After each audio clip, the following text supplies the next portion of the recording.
రాజ్యాంగంలోని హక్కుల రక్షణకై కొట్లాడుదాం, ఆదివాసులకు తోడుగా నిలుద్దామని అరుణోదయ రాష్ట్ర కమిటీ ఆధ్వర్యంలో 2025 జూలై 19న జరిగే రాష్ట్ర సదస్సులో కళాకారులు పెద్ద ఎత్తున పాల్గొని జయప్రదం చేయాలని రాష్ట్ర నాయకులు బతుకుల రాజన్న పిలుపునిచ్చారు. గోదావరి కని ఐఎఫ్టియు కార్యాలయంలో అరుణోదయ సాంస్కృతిక సమాఖ్య పెద్దపల్లి జిల్లా కమిటీ సమావేశం జరిగింది. సందర్భంగా అరుణోదయ పెద్దపల్లి జిల్లా అధ్యక్ష కార్యదర్శులు బతుకుల రాజన్న, సిహెచ్ అభిజ్ఞకులు మాట్లాడుతూ భారత రాజ్యాంగం పైన ప్రమాణం చేసి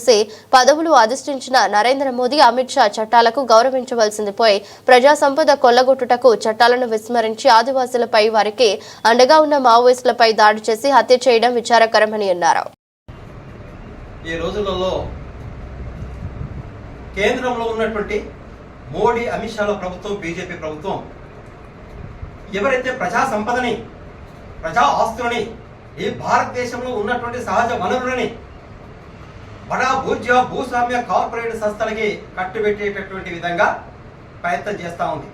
వారికి అండగా నిలిచేటటువంటి విప్లవకారులు, బుద్ధిజీవులు, కవులు, కళాకారులు ఎవరైతే ఉన్నారో వాళ్ళపైన అక్రమ కేసులు బనాయిస్తూ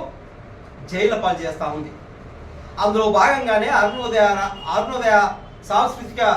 సమితి రాష్ట్ర కమిటీ పిలుపులో భాగంగా అరుణోదయ దానికి వ్యతిరేకంగా,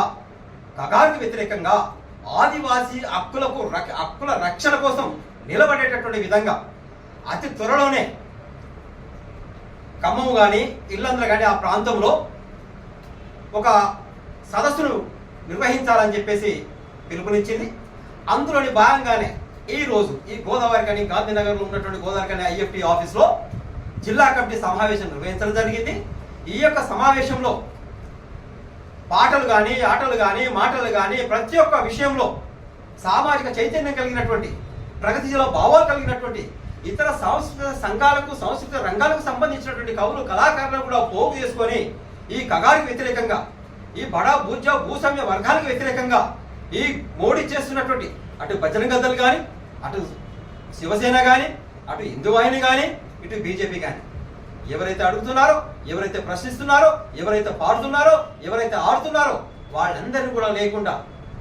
ఈ యొక్క మోడీ ప్రభుత్వం, అమిత్ షా ప్రభుత్వం చాలా నిరంకుశంగా కాల్చి చంపి బూటకు ఎన్కౌంటర్ పేట కట్టకథలు అవుతా ఉంది.